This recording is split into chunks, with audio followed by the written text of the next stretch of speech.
En Noticias Telemedellín, hablemos de...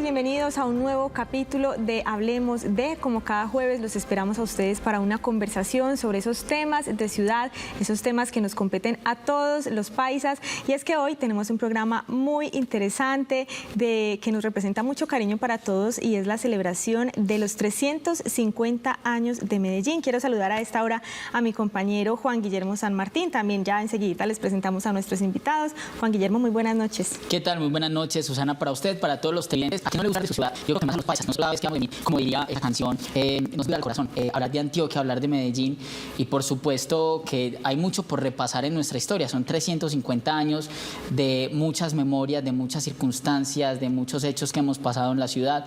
Desde que fuimos villa, después cuando nos constituimos como ciudad, cuando pasamos a ser la capital del departamento. Hablar también de Medellín es hablar de esos personajes históricos, de Juan del Corral, de Cisneros, de Nicanor Restrepo, de todo lo que ha pasado en nuestra ciudad, la industrialización, el centro y su expansión hacia las laderas y también, por supuesto, contar esa parte de la historia de Medellín que muchos conocen en el mundo, la Medellín de la violencia, los 80, los 90 que fueron muy difíciles y que nos llevaron a este camino de resiliencia que creo que es lo que transversaliza y lo que marca la historia de Medellín. Vamos a estar tocando, Susana, esas diferentes etapas para comprender cómo hemos llegado hasta acá. Así es, Juan Guillermo, y es que son varios momentos de los que vamos a estar hablando, pero es que este 2 de noviembre se celebran esos 350 años de la fundación de la Villa de Nuestra Señora de la Candelaria de Medellín. Entonces, a partir de esa fecha que ya está celebrando nuestra ciudad, pues vamos a hablar de esos hitos históricos tan importantes para nuestra ciudad, Juan Guillermo, como la llegada del alumbrado eléctrico, la creación del área metropolitana, como usted lo mencionaba también, la crisis y la guerra del narcotráfico que nos marcó y que sigue teniendo impactos en nuestra historia, en nuestra realidad. También, por supuesto, la inauguración del metro de Medellín, que nos hace sentir tan orgullosos, y también, por supuesto, el reconocimiento de Medellín como la ciudad más innovadora del mundo. ¿Y qué le parece, Juan Guillermo, si como siempre pues comenzamos con la voz de nuestros televidentes, de la gente en las calles? Como usted lo decía, es una ciudad que nos hace sentir orgullosos y precisamente eso es lo que salimos a preguntarle a la gente en las calles.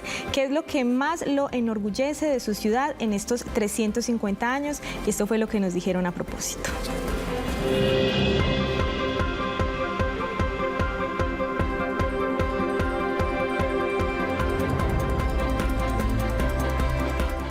Lo que más orgullo me va a sentir de Medellín es que literalmente parecemos una cultura que brotó como mezclando todas las culturas que existen.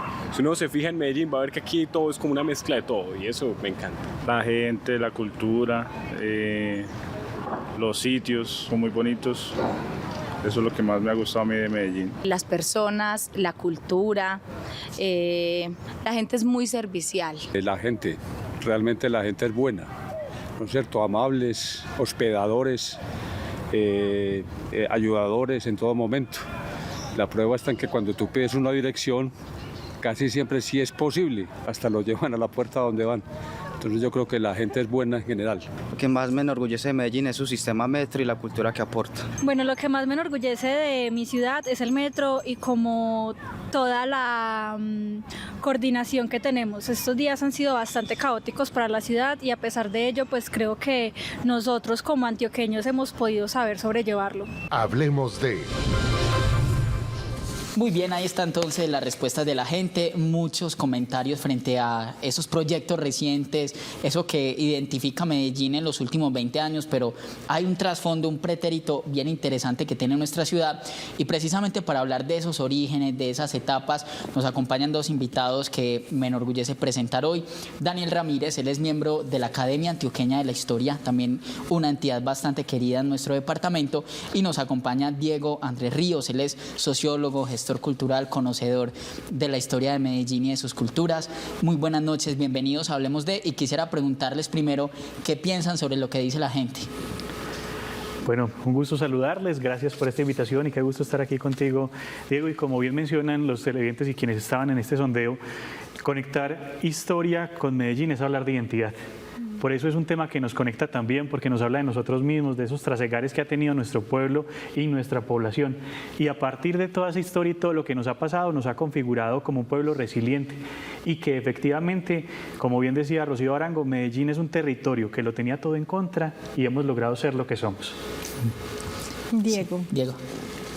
Pues muy de acuerdo con todas esas emociones que transmite la gente. También estoy muy contento acá de compartir este espacio con Daniel y por la invitación. Y creo que es importante para Medellín una cualidad que a veces pasa de largo, es la capacidad de pensarse, ¿cierto? Nosotros no somos una ciudad que nos debamos a digamos, a una herencia porque alguien antes nos pensó, sino que nosotros nos hemos ido construyendo a lo largo del tiempo. A veces se cuestiona mucho y dice, una ciudad como Medellín apenas 350 años, cuando Santa Marta está celebrando 500, y nos comparamos con ciudades que son de origen colonial, y nosotros no somos propiamente de origen colonial. Sí nacemos en la colonia, pero realmente la ciudad que somos, lo somos porque hemos sido capaces de pensarnos y de ir construyendo, incluso en contravía de muchas de esas dificultades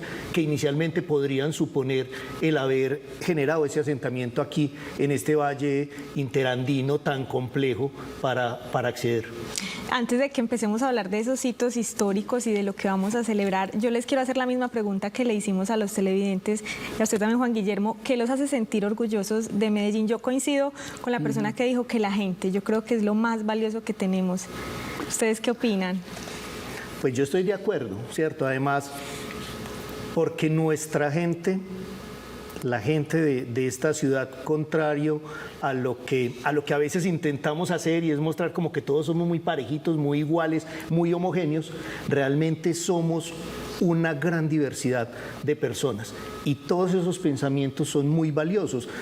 Yo me siento aquí feliz, estos crespitos dicen que por ahí tengo algo de afro, esta barba dice que también hay algo de español, y si me miran el perfil, algo de indígena también debo tener. Entonces toda esa mezcla nos permite construir, ojalá extrayendo lo mejor de cada uno, pero también sabemos que de la misma manera hay algunos rasgos que a veces nos hacen avergonzar un poco, pero que finalmente somos capaces de avanzar y trascender esas cosas que son complejas para cualquier sociedad. Sí, totalmente de acuerdo con Diego, y complementando, pienso que esa diversidad se constituye en una gran riqueza y que nos configura la cultura, que es algo que valoro enormemente. Quiero profundamente la ciudad, ustedes lo saben, y quiero profundamente nuestra gente, por la forma en que se ha configurado nuestra historia, tradiciones, por recorrer cada uno de sus barrios, por vivir el centro de la ciudad, por ver todo el tipo de iniciativas que tienen lugar acá en este valle. Entonces creo que me gusta mucho la historia, la cultura y la tradición antioqueña que puede verse representada aquí en Medellín. Bueno, Susana, usted también me hizo la pregunta a mí. Sí, Salma también casi historiador. Claro, sí, estudié unos semestres de historia en la Universidad de Antioquia, a la par de comunicación. Por cosas de la vida no la terminé, pero por ahí va también mi respuesta, porque he tenido la oportunidad de estudiar en varios países, en España, en Argentina, y no he conocido gente tan buena como la de Medellín. En ningún lugar al que he ido he conocido gente tan buena. La disponibilidad, el humanismo, la alteridad que tiene nuestra ciudad, yo creo que es su mayor riqueza y su mayor patrimonio, que es la gente. Sí, exacto. Ahí ¿Y usted, sí, Susana? Concuerdo, no, la gente, y sobre todo nosotros en este trabajo, Juan Guillermo, que salimos a las calles y compartimos con la gente en los barrios, o sea, como son de serviciales, como siempre te quieren ayudar, lo que decía también el televidente que nos respondía, ayudarnos con las direcciones, siempre estamos dispuestos a ayudar, eso es lo más lindo de Medellín. Sí, yo quisiera preguntarle a Daniel y Diego, me parece parece muy interesante esa conversación de historiador-sociólogo por lo que ambas profesiones pueden entregar, y es sobre los orígenes de Medellín, ir a lo más primitivo, antes de que, o cuando empezamos a constituirnos como villa. Quisiera preguntarles cómo era ese momento, desde la historia, cómo fue ese momento de creación de la ciudad, pero también qué nos dieron, qué componente nos dieron esos habitantes del territorio, los aburraes, los que estaban acá, y cómo fue también ese sincretismo y ese proceso de aculturación. Si me permites, podríamos abordar, digamos, rápidamente, como bien mencionabas ahorita, tener una cronología de 350 años. En 350 años pasan muchas cosas y lo que es la historia anterior. Pero para tratar de sintetizar para quienes nos acompañan desde sus hogares, podríamos decir que, como recuerda el profesor Víctor Álvarez, desde hace 15 siglos antes de la llegada de nuestros ancestros españoles, nuestros ancestros nativos ya estaban acá. Este era un lugar donde encontrábamos, como bien mencionado Luis Fernando Múnera, en Medellín a cuentagotas, era un lugar de caseríos dispersos que en aquel entonces se conocían como bohíos, es decir, lo que hoy denominaríamos una choza. Habían chozas que estaban por distintas partes y habían poblaciones nativas que se denominaron los aburrás o aburraes, de ahí el nombre de Valle de Aburrá o de nuestro río Medellín-Aburrá. También se encontraban pobladores como eran los yamesíes, nativos que habitaron en lo que hoy conocemos como el sector de Belén. Encontramos poblaciones anaconas que estuvieron en lo que hoy conocemos como el Poblado y luego estuvieron en La Estrella. Y también encontramos unos vecinos que les gustaba venir por acá, que eran del río Cauca, que eran los nutaves. Entonces todos estos pueblos interactuaban, eran cazadores o recolectores, y fueron como esa semillita de esas poblaciones que llevaban siglos acá y que dejaron una cierta base o trayectoria que sería, pues, y seguiría avanzando. Hablemos de la fecha, Diego, que vamos a celebrar ahorita, ese 2 de noviembre. ¿Por qué es tan importante en la historia de Medellín? El 2 de noviembre es, a mí no me da miedo decirlo, la fundación de Medellín. Porque una fundación es un acto jurídico, un acto legal, una generación de la existencia de, digamos, de una unidad administrativa, que es Medellín. Además que el 2 de noviembre de 1675 es cuando por primera vez el nombre de Medellín aparece, ¿cierto? Entonces ahí hay varias cosas. Uno es el ente jurídico, ¿cierto? Y el ente jurídico, que es una villa, todavía no ciudad, sino villa, pero ya es un ente jurídico que tiene su propio cabildo, lo que hoy sería el consejo, que tiene sus propias autoridades, un alférez real, que podría ser algo así como el alcalde y las diferentes autoridades de control. Entonces, ese día empieza a existir esta unidad administrativa que se llama Medellín, que después pasó de villa a ciudad y de ciudad a capital, y hoy es distrito. Pero antes de esa fecha no existían los medellinenses, existían otras cosas, poblados, diferentes acciones. No es la única fecha.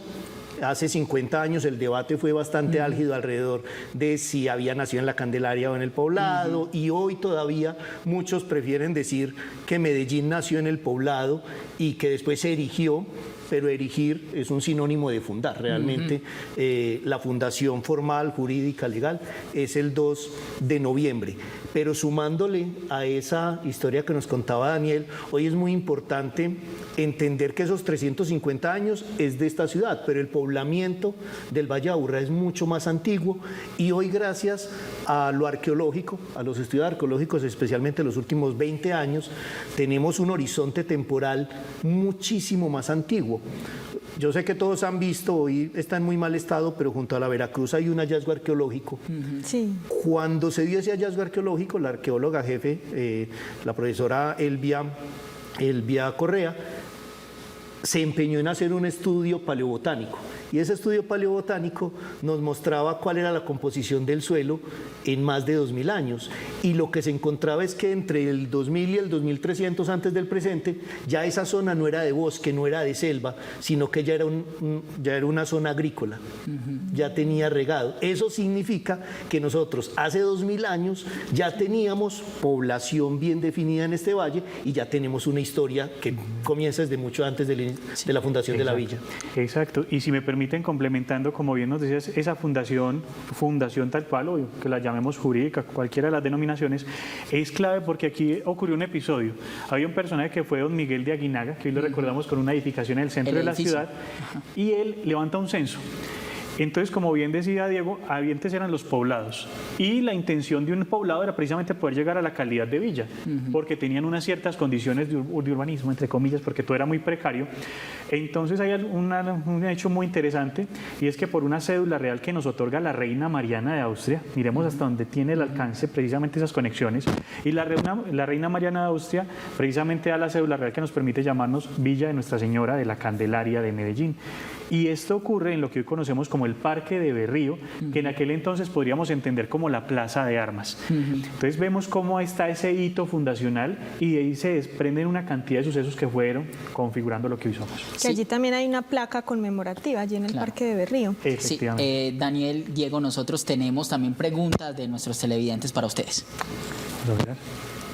Hola, mi nombre es Salomé Tálvaro y me gustaría saber cómo era Medellín hace 350 años y los hechos claves que marcaron su fundación y desarrollo como ciudad. Hablemos de... Bueno, ¿cómo se la imaginan ustedes también? ¿Cómo piensan que era la dinámica de vida de esa Medellín 350 años atrás? ¿Y qué nos dicen los hallazgos? Claro. Porque Diego, por ejemplo, nos mencionaba sobre esa calidad del suelo. También, ¿qué nos dice sobre la historia de Medellín? Hace 350 años, y es claro, no partimos de la nada, ya existía muchas cosas previamente. Hace 350 años, existía un poblado, un resguardo indígena, que era la zona, digamos, desde la quebrada del Indio hacia el sur, que es lo que es el poblado, que estaba, digamos, ya en cierta forma perdiéndose, porque ese resguardo, esa unión de indios que se hizo, duró alrededor de 40 años y empezó a despoblarse. Pero al mismo tiempo había en toda la zona norte muchos hatos, haciendas ganaderas. Pues Hato Grande, Hato Viejo. Exacto, Hato Grande, Latillo, Hato Viejo, Fontidueño, todo eso son grandes propiedades, porque ya para ese momento el Valle de Aburrá en buena medida se convertía en la despensa tanto de el occidente de Santa Fe de Antioquia, que era la capital, donde estaba, digamos, la nobleza o los gobernantes, y del norte, que era donde estaba especialmente todo ese desarrollo aurífero. Zaragoza es más vieja que Medellín, Nechí. Entonces, el Valle de Aburrá era la despensa. Entonces, esto era un gran valle, netamente agrícola y ganadero, ¿cierto?, que proveía de todos los insumos para el resto de la provincia, y con algunas rancherías y poblados que precisamente agrupaban a quienes trabajaban en eso. Ahí estaba entonces el sitio de Aná, que era quizá el poblado más grande, pero también habían pequeñas rancherías hacia el norte y hacia el occidente del Valle de Aburrá. De hecho, un caso muy particular. La intención de fundarla se da en 1675, y al gobernador que le tocó hacer ese ejercicio no quería, que es no Francisco Herrera Campuzano, sino don Francisco de Montoya y Salazar. Él le correspondió hacer la solicitud y hacer la primera fundación en 1671, pero él mismo no quería. La mayoría lo quería, pero ni él ni su futura esposa querían, porque tenían propiedad en el norte del Valle de Aburrá. Entonces se fundó esa primera fundación de 1671, se hizo excluyendo toda la zona norte del Valle de Aburrá, y la impugnaron.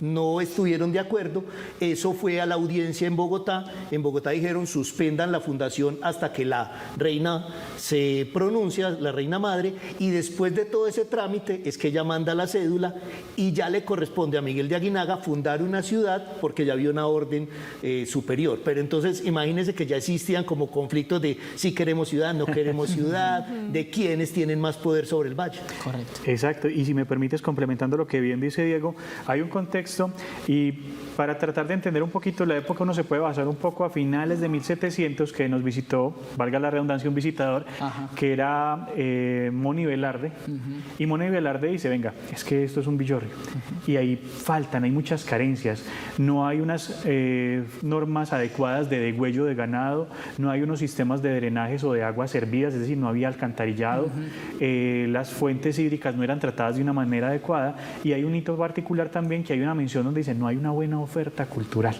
Entonces, si nos basamos un poco en ese relato, las condiciones podríamos sintetizarlas de que era un contexto agreste, era precario, con muchas carencias en un lugar apartado, y se estaban como dando esas bases y también como esos desacuerdos en dónde podía estar mejor una fundación u otra, o dónde podría ser esos estancias, esos atos, como lo que conoceríamos también en lo que hoy es el sector de Caicedo, que también encontramos las estancias. Entonces se fueron, digamos, teniendo esos núcleos de desarrollo pequeños y un poco lentos que se irían configurando con el paso del tiempo. Bueno, antes de seguir hablando de este desarrollo que ha tenido nuestra ciudad, vamos a hacer una primera pausa, pero ya regresamos con ustedes para hablar de estos 350 años de historia que celebra Medellín. Ya volvemos.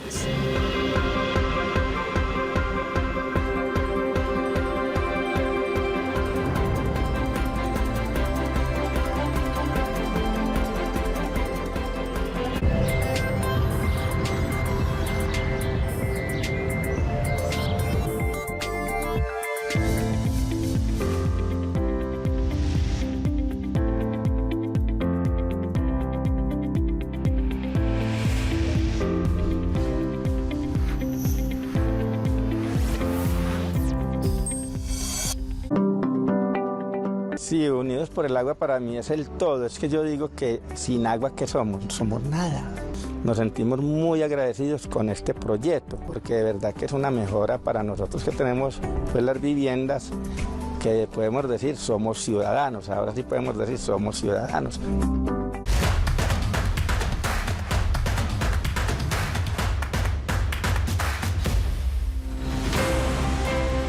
En Somos Área Especiales Municipios visitaremos la tierra conocida como la ciudad señorial de Antioquia, el municipio de Envigado, tierra de la gran pintora Débora Arango y del filósofo Fernando González.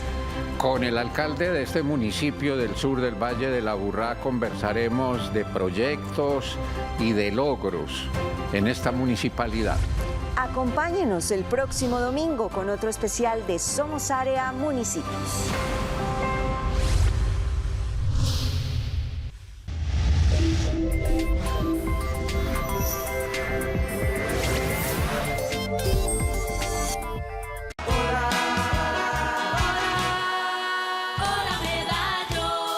Esto pasa en las mañanas de Telemedellín. Vamos donde la abuelita. Vamos. Mallita, ¡es la última! Hola Medallo, de lunes a viernes de 5:59 a 11 de la mañana en Telemedellín, aquí te ves. ¡Tú no eres mi abuelita! Hola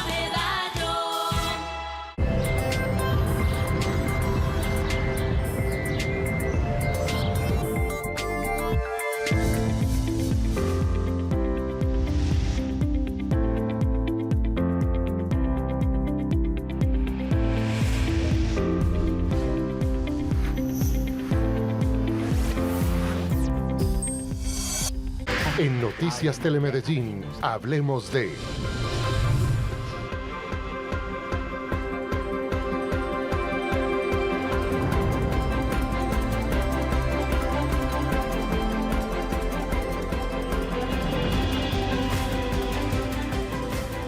Muy bien, continuamos en Hablemos de, hablando sobre los 350 años de Medellín, recordando también cómo era nuestra ciudad antes. Estábamos hablando del siglo XVIII, de la fundación, de los primeros años.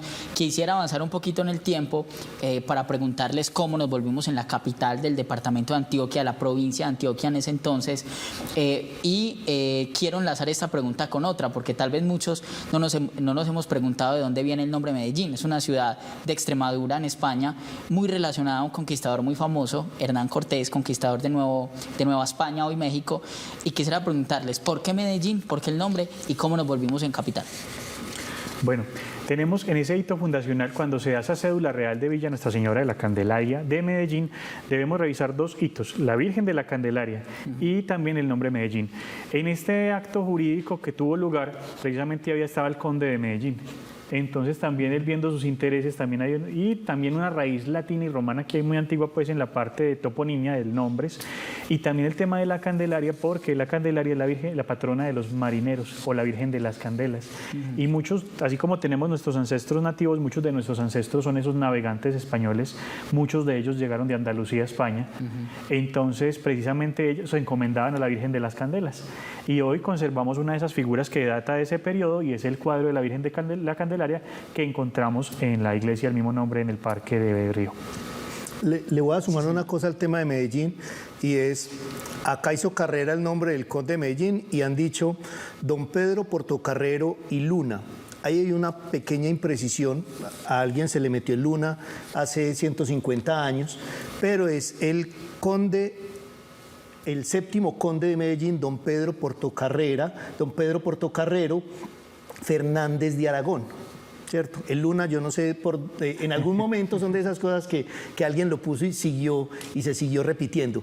Y otra cosa particular es que ese conde nunca estuvo aquí, no estuvo asociado con nada del Valle, sino que recuerden que en la primera fundación pusieron problema y se fue hasta España. Ese conde era el presidente del Consejo de Indias. Entonces, de acá mandaron una delegación, generaron, cuando en Bogotá les dijeron esperen hasta que se pronuncie la reina, de acá de Medellín mandaron una delegación a Madrid para que hiciera lobby en favor de que se hiciera esto. Y lo que se sabe es que precisamente el conde, que era el presidente del Consejo de Indias, algo así como el jefe de ministros allá, intercedió o tuvo buenos oficios. Eso dicen algunos. Sin embargo, no está del todo claro, porque en el acta de doña Mariana de Austria no aparece la orden de que se llame Medellín, sino una villa en Nuestra Señora de la Candelaria, y dice toda la explicación.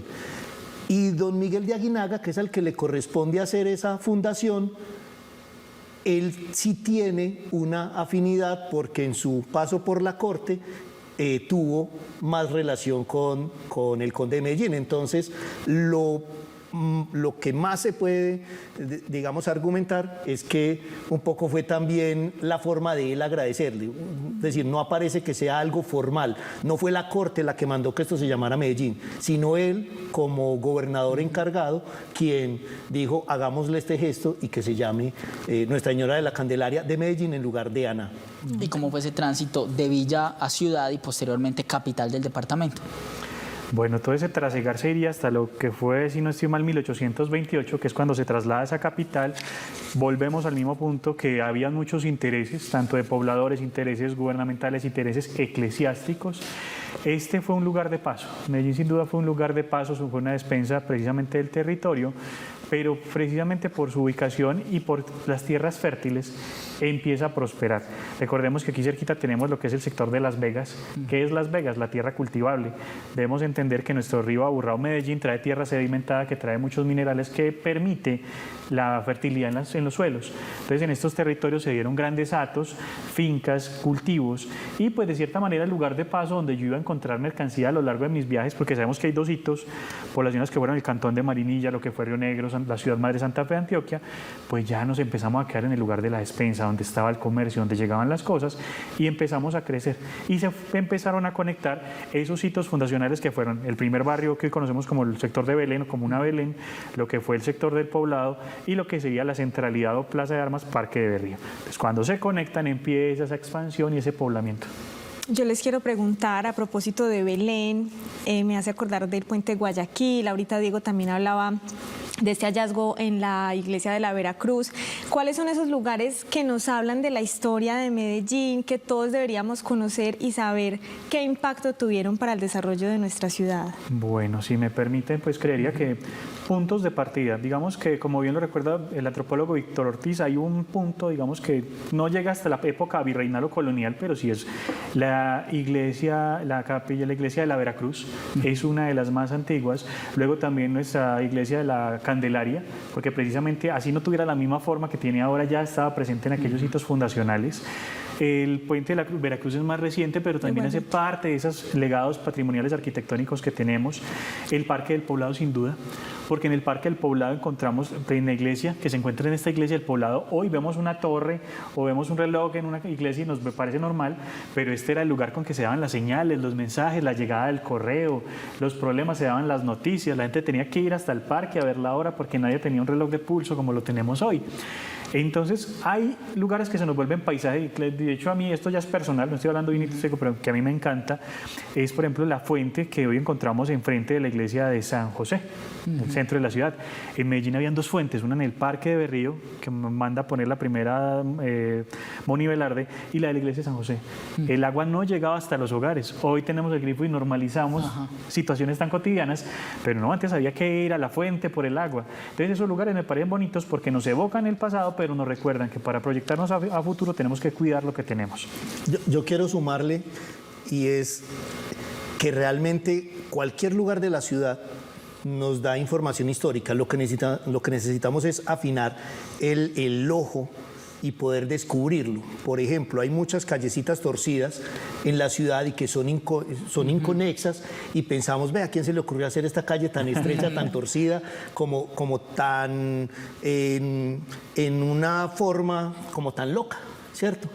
Y resulta que muchas de esas calles son el reflejo de las vías más antiguas, incluso prehispánicas. Por ejemplo, Barbacoas.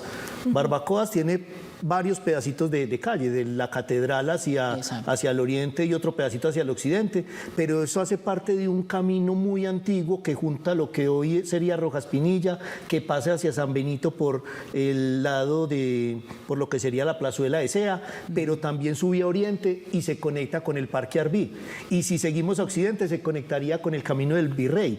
Es todo un trazado antiguo que hoy no se conserva como un camino de piedra, pero que cuando usted mira esos pedazos se da cuenta que ahí hay una memoria. O por ejemplo la calle Niquitao, que era el camellón de la Asomadera. Ese camellón de la Asomadera se conecta con todo Perpetuo Socorro, una diagonal que hay por detrás del Hospital General, y es el camino que iría hacia la zona de los Guayabales, ¿cierto? La zona de Belén, del Rincón, para subir hacia el Manzanillo. Entonces todos esos detallitos hacen parte de una herencia, pero que no conocemos. Y ya a nivel arquitectónico o arqueológico hay un montón. Los templos, hay hallazgos arqueológicos, ir al Parque Arví y mirar el trabajo que se hace allá. En el puente de la 4 Sur, en los Guayabos, ya hay vitrinas y hay trabajo que nos muestra cómo nuestra historia es mucho más que esos 350 años.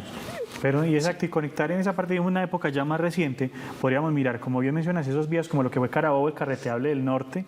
Si vamos, todos han pasado por el Parque del Periodista, aquí hay una pequeña calle, esa callecita interna del Parque del Periodista es una huella arquitectónica que nos mencionaba don José María Bravo. Hasta ahí llegaba Medellín. Hasta ahí llegaba Medellín en esos tiempos, y ver cómo se extendió el resto de la ciudad, y también el edificio El Carrey y el Vázquez. Recordemos que estos fueron los dos primeros edificios en la ciudad en tener alcantarillado, como lo recuerdan investigaciones del profesor Fernando González, y también fueron los dos lugares primeros en tener energía eléctrica. Entonces vemos también cómo cada lugar, como bien dice uno, en las revisiones, precisamente en la cartografía urbana, usted empieza a encontrar información y datos. Y ya en un periodo contemporáneo, si nos vamos, por ejemplo, a un Salón Málaga, como el que encontramos en el centro de la ciudad, es una cápsula en el tiempo que nos muestra cómo era Medellín en los 60. Diego, Daniel, nosotros tenemos más preguntas de nuestros televidentes. Soy Jesse Hernández y a mí me gustaría saber cómo han cambiado la costumbre, los valores y la cultura paisa a lo largo de estos 3 siglos y medio. Hablemos de... Esa es una muy buena pregunta, que además la conecto con lo que muchos nos hemos preguntado, de dónde venimos los medellinenses y los antioqueños. Por ahí dicen que de los vascos, dicen que de los sefardíes. ¿Y por qué somos como somos? Sí. Bueno, pues ahí es un ejercicio que tiene largo y ancho, pero para tratar de sintetizar podríamos definirlo. Desde la parte histórica y académica podemos encontrar unos temas que nos van a dar norte de los orígenes de nuestros ancestros, de esa diversidad que mencionábamos ahorita. Tenemos un ancestro nativo que estaba precisamente en esa cordillera del los Andes. Tenemos también nuestro ancestro español, principalmente andaluces, vascos llegaron y nos damos cuenta no solo como en los apellidos, sino como bien mencioné ahorita digo en los fenotipos. También encontramos, sí, podría llegar habitantes judíos, no que toda la población sea judía, sino que también como llegaron afros y distintas poblaciones también. Y hay un contraste con lo que podríamos tener de la genética poblacional, que es lo que evidenciamos en un estudio como lo que hizo el proyecto Candela con la Universidad de Antioquia, y evidenció que biológicamente y genéticamente también hay marcadores genéticos que vienen del exterior. Entonces tenemos abuelos, ancestros que llevaban aquí siglos, tal vez miles de años, ancestros hispanos, españoles, que nos dejaron un gran legado como nuestro idioma, llegaron las universidades, colegios, acueducto, alcantarillado, hospitales, formas jurídicas, la presunción de inocencia que no existía, y también habían luces y sombras, cosas buenas y malas. También nuestros ancestros afro, que como bien ahorita mencionábamos, entraron precisamente por lo que hoy conocemos como Urabá, y precisamente todas esas formas se conectan y producen eso que sería lo que conocemos como el etos, o que configura como la cultura, pero que en el periodo actual, con las migraciones y todas las formas que tenemos, también tiende a seguir cambiando. Y de ahí la importancia de estos momentos de conversación para recordar lo que somos. Yo le sumaría, tenemos el tema genético y el tema genealógico como una manera de ver lo que somos, de dónde provenimos. Pero hay un asunto geográfico que es innegable. Es decir, y creo que lo enlazo con la primera pregunta sobre una de las cosas más maravillosas que nosotros tenemos aquí y que nos determina, es vivir en un valle intramontano, ¿cierto? Estamos en zona andina, pero este es un vallecito que queda al remate de la cordillera central, donde el clima, la geografía, la riqueza en fuentes hídricas, sería muy difícil encontrar algún otro lugar con la riqueza hídrica que tiene este valle. De 4.000 quebradas. Y en general, más de 4.000. Y en general unas condiciones que no son sencillas, donde uno tiene que hacerse a pulso. Por eso resalto esa capacidad de construir ese futuro que se quiere. Por eso aquí no se fundó tempranamente nada. Robledo llegó, miró el valle, muy rico, ya habían cultivos, muy sabroso, pero como que no es lugar para quedarnos, y se devolvió. Y tuvo que pasar bastante tiempo para que dijéramos, estas montañas las vamos a domar de alguna manera. Ese ejercicio de relacionarnos con la naturaleza, de disfrutar la riqueza de las quebradas, de aprovechar la prolificidad que da una buena naturaleza. Aquí tenemos los vientos que llegan del norte, del valle, pero tenemos la frescura que baja de Santa Elena del oriente, pero también tenemos el torrencial del Cauca que viene por el Boquerón, y en este vallecito todo eso se junta. Eso es quizá de las cosas más hermosas y de lo que nos pone en una relación de el sujeto con ese territorio. Desafortunadamente, diría yo, ha tenido que pasar todo este tiempo para que nos volvamos a conectar, porque si hablamos de la personalidad de los antioqueños y de los medellinenses de hace 100 o 150 años, posiblemente estaban muy maravillados con toda la naturaleza, pero no eran tan conscientes de su impacto sobre ella, y el siglo XX fue bastante nocivo en relación a esas cualidades ambientales de este valle. A propósito, hablando de esas fuentes hídricas, yo quiero que también hablemos de la importancia del río Medellín, cómo determinaba las dinámicas de la ciudad cuando apenas se estaba desarrollando, cómo la dividía. Si me permites, bueno, antes de que darle un contexto inicial, porque precisamente es un tema que más ha investigado Diego, me gustaría mencionar un ítem, que los cuerpos de agua habría que mirarlos como en contexto global. Si bien tenemos el río Medellín, también hay que mirar aquellas quebradas que llegan. Normalmente todas las capitales del mundo están al lado de una fuente hídrica, porque precisamente es lo que garantiza que la población se pueda sostener. En el caso de Medellín se destacan mucho, entre tantas fuentes que hay, y definiéndome las fuentes hídricas, se destacan mucho lo que fue la quebrada Santa Elena y la quebrada La Palencia, que fueron dos de los principales suministros de agua y que permitían que por sistemas de canoas de gravedad se llevara el agua hasta la centralidad, que era el Parque de Berrío. Ese fue la quebrada que marcó un hito en la estabilidad de la fundación y en el desarrollo de lo que fue hoy pues gran parte del territorio, y permitió no solo pues precisamente el agua para los cultivos, sino que el agua para la vida, porque permitió que la población pudiera tener un punto para establecerse.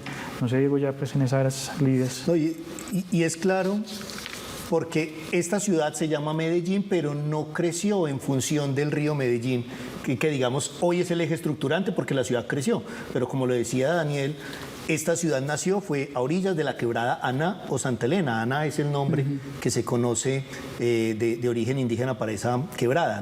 Fue ahí, en esa confluencia de la Palencia y la Aná. Hoy una de nuestras mayores riquezas se vuelve una de las principales amenazas de la ciudad. Pues acabamos de pasar una crisis importante con el tema de transporte por una socavación, y eso nos tiene que llamar a entender que el agua hace parte de la vida. Entonces tenemos más de 4.000 quebradas, el río es el eje central, pero son las quebradas a oriente y a occidente donde, digamos, se genera toda esa fortaleza y esa vitalidad del valle. Del lado oriental la quebrada Santa Elena y del lado occidental la quebrada Iguaná. En el sur tenemos a la Doña María y tenemos a la Presidenta, la Guacatala, la Volcana, que la Universidad ha venido haciendo un trabajo muy interesante alrededor de la quebrada La Volcana, y al norte tenemos quebradas como la Bermejala en la nororiental, o en la noroccidental como la Malpaso, y otras, y hasta Madera, solo en Medellín, sin contar el resto del área metropolitana. Y pienso que ese es uno de los temas que hoy, que Medellín tiene 350 años, tiene que pensar en cómo se relaciona con ellos a futuro. Hace exactamente 100 años, celebrando los 250 años de Medellín, una de las grandes obras era tapar la quebrada Santa Elena, y entre 1925 y 1926 tapó la primera cuadra entre Junín y Palacé de la quebrada nodriza de Medellín, de la quebrada que le dio origen a la ciudad. Y a lo largo de 30 años tapó todo el resto hasta cubrir más de 2 kilómetros, pero no era la primera. Todas las quebradas del centro están tapadas. El Indio, Loreto, el Zanjón de Guayaquil, el Zanjón de Guanteros, la Guadita, el Chagualo, el Ahorcado, más de una docena de quebradas en el centro de Medellín están todas cubiertas. ¿Por qué nos preocupa tanto la Santa Elena? Pues precisamente por esa importancia y porque es la central. Entonces hoy, que pensamos en el futuro de Medellín, uno podría decir, estamos cumpliendo 350 años. Para los 400 años de Medellín, ¿cómo vamos a hacer que esta ciudad de verdad sea resiliente? ¿Qué quebradas o qué tramos tendríamos que descubrir? ¿A qué lugares tendríamos que generar una mejor relación? Porque el agua no es solamente lo que va por el cauce, es esa relación que hay con la ribera. Si no tiene ribera, la quebrada realmente o el río están muertos, ¿cierto? Es un canal, no es una fuente viva. Entonces hay que pensar todo eso. Muy importante conectar precisamente ese pasado y también cómo se proyecta Medellín a futuro. Es muy difícil resumir 350 años, pero quiero seguir avanzando un poquito en el tiempo, porque a los medellinenses, a los antioqueños, digamos, siempre se nos ha metido este hecho de que nuestro etos, nuestra idiosincrasia está marcada por ser visionarios, por siempre pensar un paso adelante, por siempre ir más allá, y con esto quiero empezar a adentrarnos en la industrialización. Personas muy importantes, Pedro Justo Berrío, lo que empezaron a hacer con la construcción del ferrocarril, que empezó a darle ese aire a Medellín como una ciudad industrial. Quisiera que nos hablaran también un poquito de cómo se constituyó esa Medellín capital industrial del país.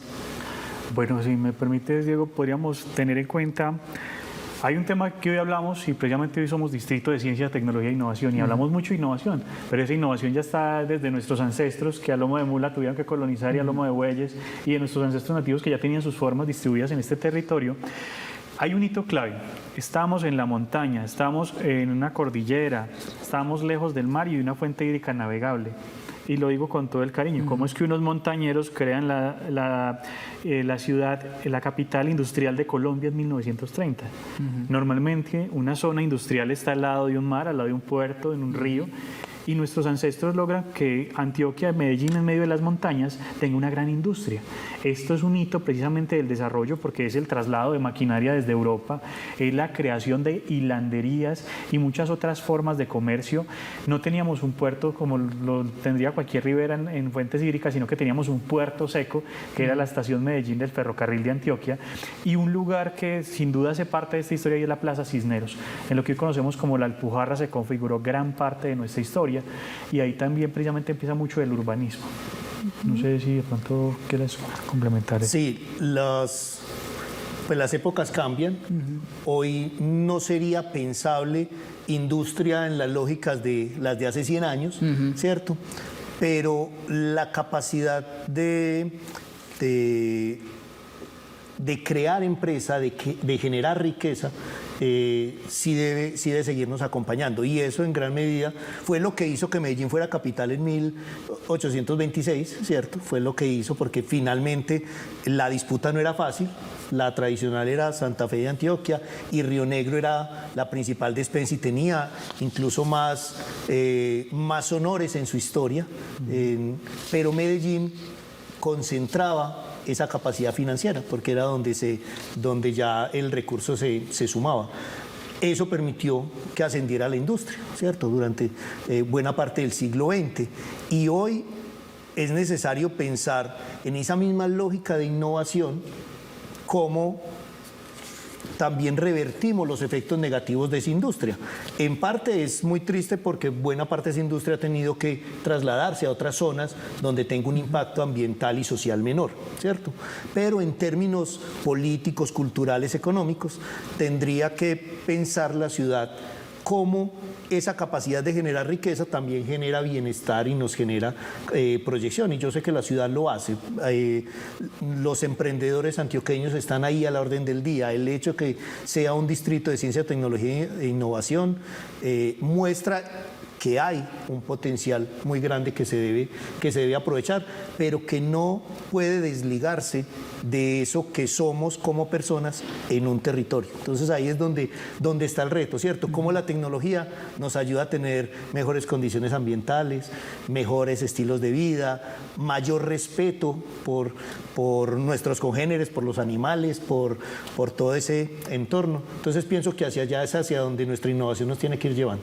Bueno, ya vamos a regresar para seguir hablando de este tema. Vamos a hacer una nueva pausa. Estamos hablando de los 350 años de historia que celebra Medellín. Ya regresamos.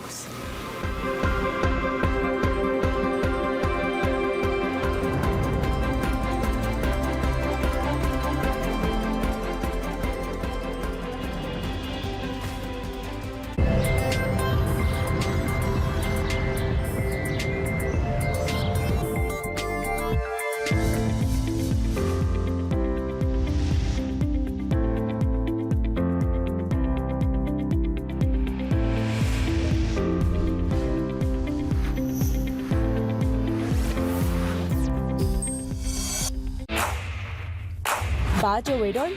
En el Geoportal Ciudadano puedes consultar el pronóstico actualizado 24/7, información en tiempo real para tomar decisiones y cuidarte. Ingresa a geoportal.ciata.gov.co, área metropolitana del Valle de Aburrá. En Medellín construimos futuro. Unidos por el Agua, ha conectado a más de 10.063 hogares con agua potable de calidad, quienes recibirán este derecho garantizado. La Alcaldía de Medellín y EPM transformarán los barrios, construyendo ciudad y conectando hogares, porque el agua no es un privilegio, es un derecho. Don Ebrio, para usted, ¿cuál es el más cansón de entre amigos? Usted. Ustedes me regalan premios a mí que no existen. No. Me dan boletas para ir a conciertos que no hay. El más bruto de entre amigos no puede ser más ni menos que el elefante. Los esperamos en Entre Amigos para que tiremos caja, para que nos divertamos y la pasemos muy bien.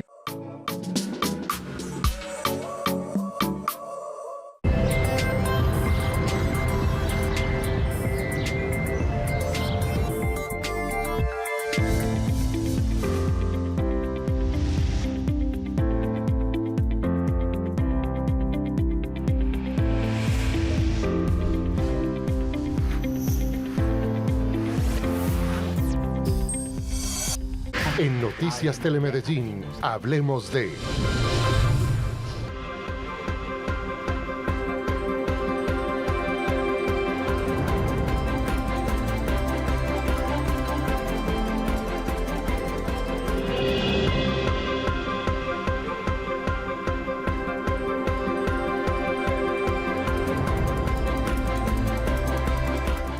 Si pudiera cambiar algo, a Pablo Escobar, que técnicamente él fue el que arruinó la imagen que tenía Medellín a nivel internacional.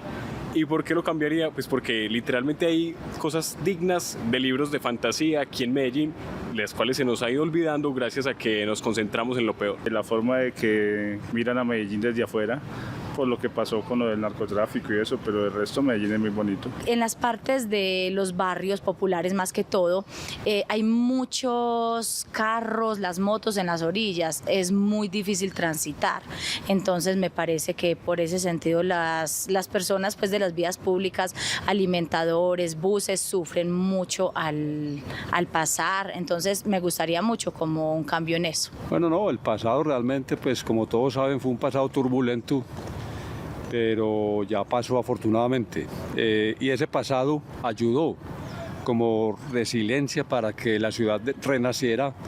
Y en este momento vemos pues cómo ese pasado está olvidado realmente y la gente va hacia adelante. Bueno, sabemos que Medellín la mayoría del tiempo ha estado permeado por mucha violencia aquí en la ciudad, no solo como tal aquí en Medellín, sino a sus afueras, en sus pueblos y en sus lugares cercanos. Entonces eso sería algo que trataría de generar como mecanismos para que no sea así actualmente. Hablemos de...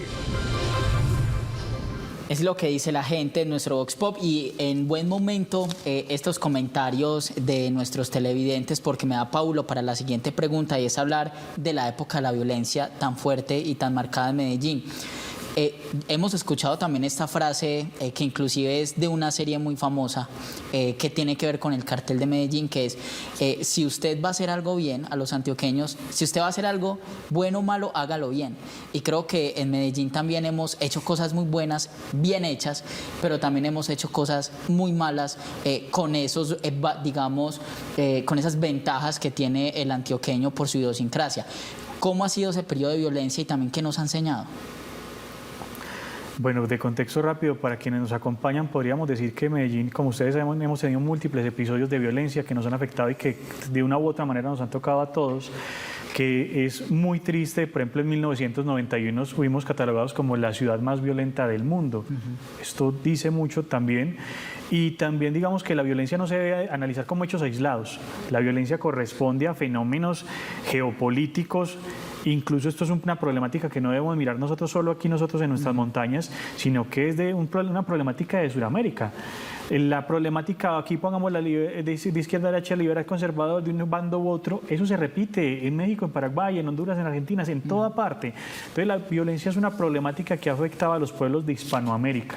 Entonces que si bien ha afectado a Medellín, nos ha dejado un rezago, un estigma, debemos como pueblos hispanoamericanos entender la dimensión y alcances de eso, revisar y conocer nuestra historia para como sociedad orientarnos, porque ese es el fin de la historia, que tengamos un punto de partida que nos permita tener un mejor foco para el futuro.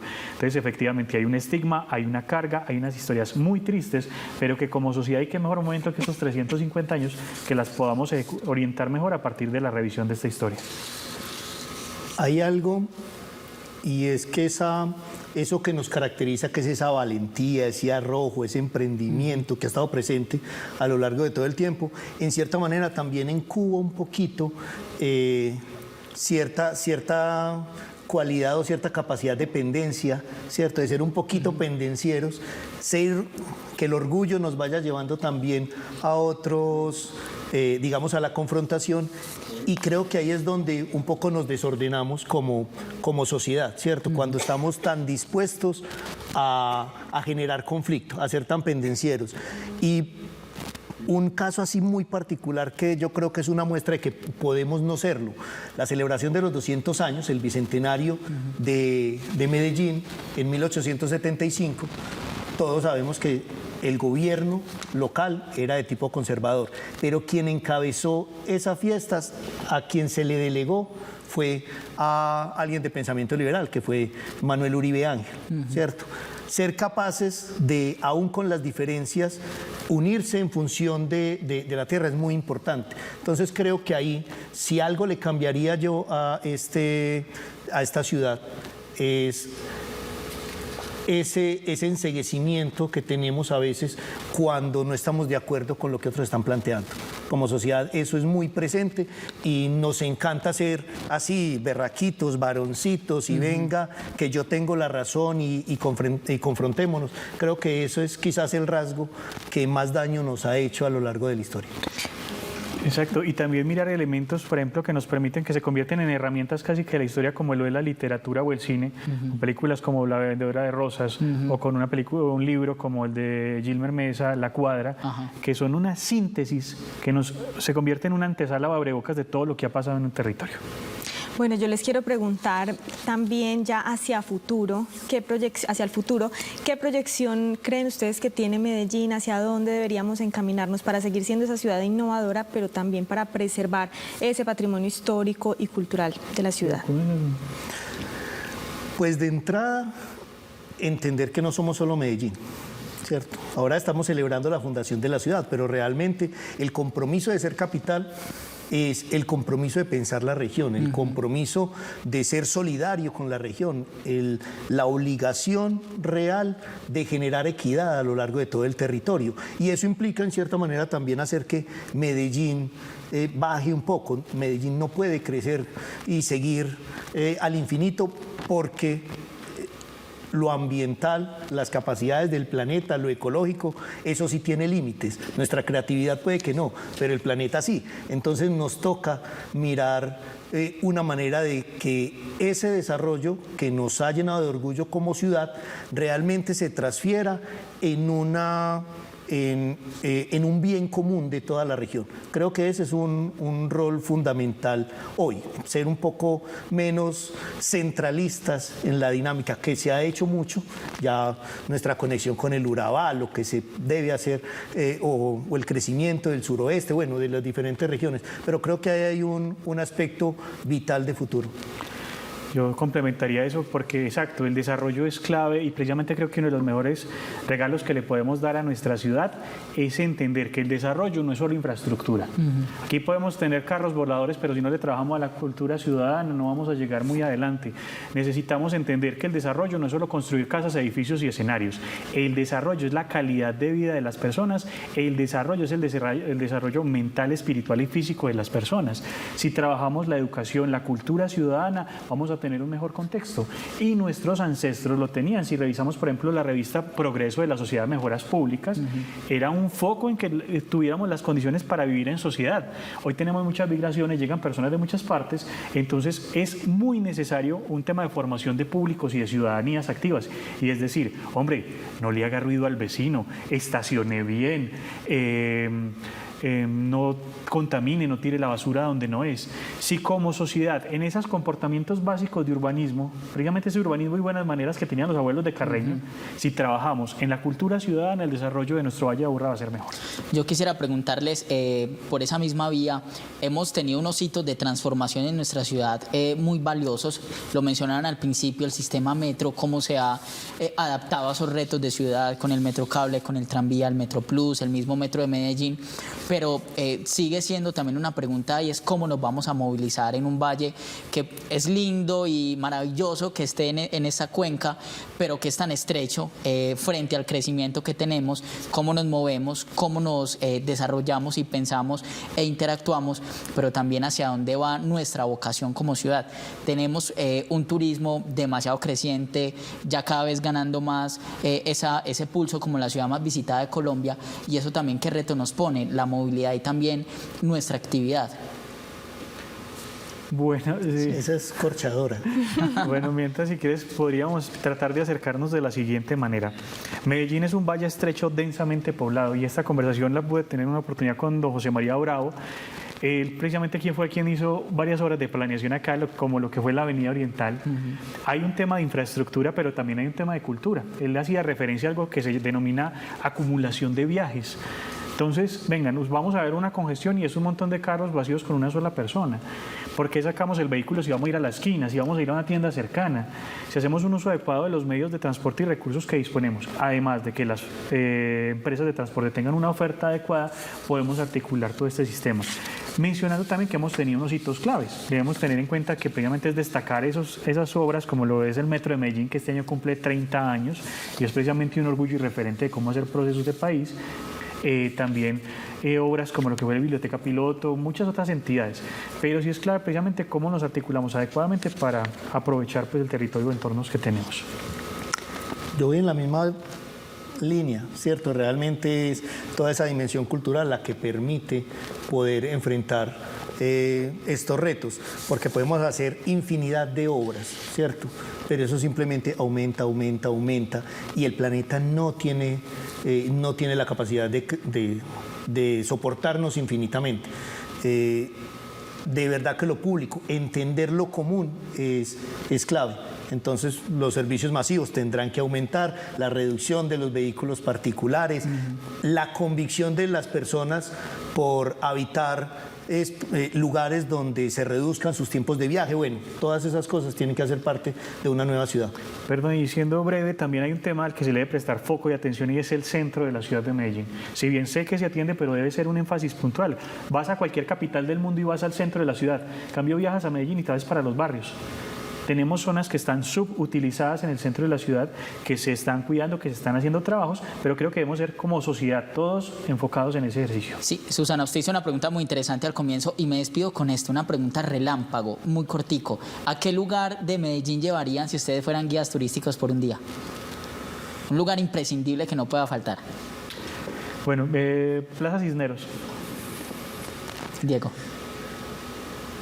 A mí me estalla la cabeza, pero, hay muchos. pero lo llevaría al Museo Casa de la Memoria, ahí junto a la quebrada Santa Elena, donde todavía es visible. En ese punto sería un lugar para hablar de la ciudad. Susana. Yo creería que la Plaza de Botero está en el centro. Me parece muy importante lo que dice Daniel, ya que no tenemos un centro histórico, pues llevarlo al centro, a que conozca la Candelaria y mostrarle el arte que tenemos en Medellín.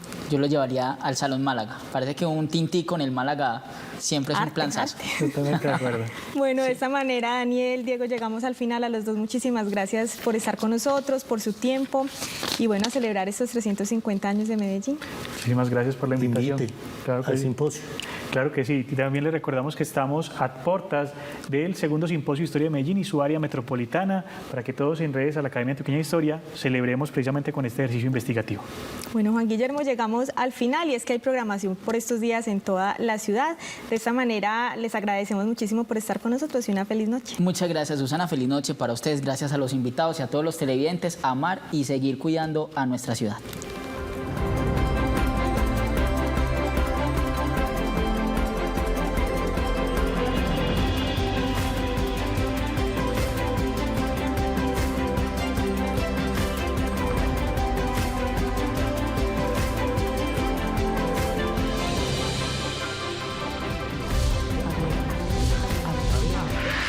En Noticias Telemedellín, hablemos de...